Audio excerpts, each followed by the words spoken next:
Okay, so before I start doing anything crazy to this thing, I'm just going to show you an overview. Um, this should be equal. I cut this with parallel guide, so it should be pretty close to straight all the way across.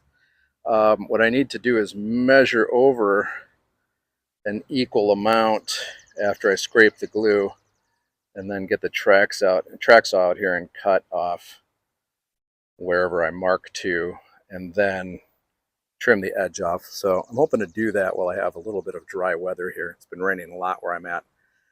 So time to do it. I glued up a coffee tabletop here, and I need to get the glue out of here.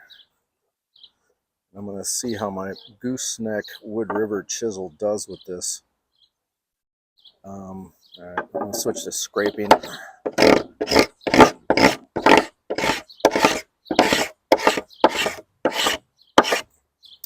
The Baco, that's where it's at.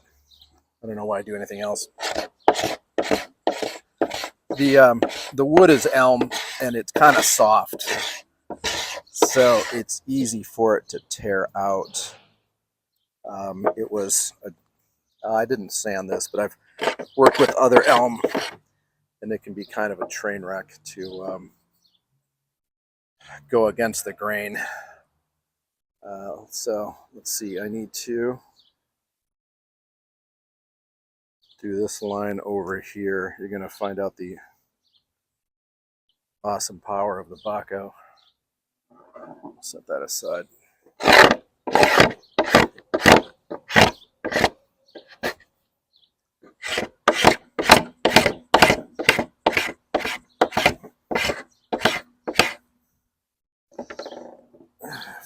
If you can still see this, this is probably a good time to. But there we go. I'm just going to keep doing this the rest of the board, flip it over, do the same thing. So if the wood's a little firmer, I am a fan of that. But this is kind of the go-to.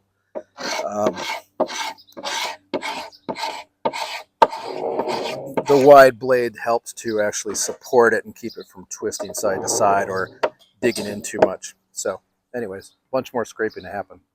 Okay, let's just do this in real time.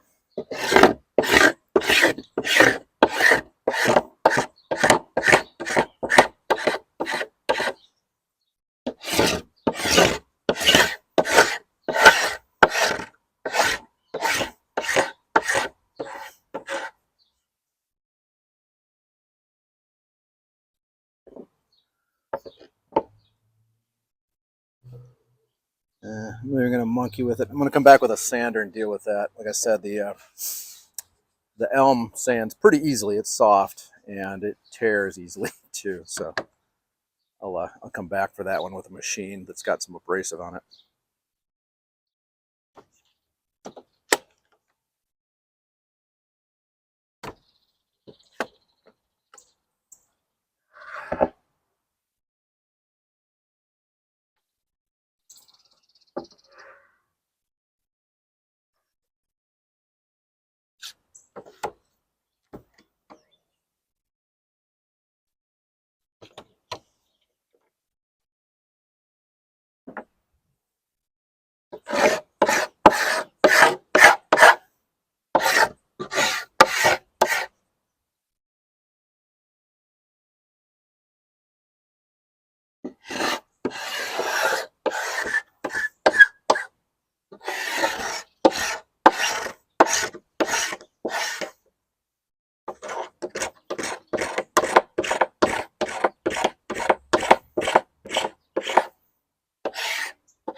All right, that's pretty much it.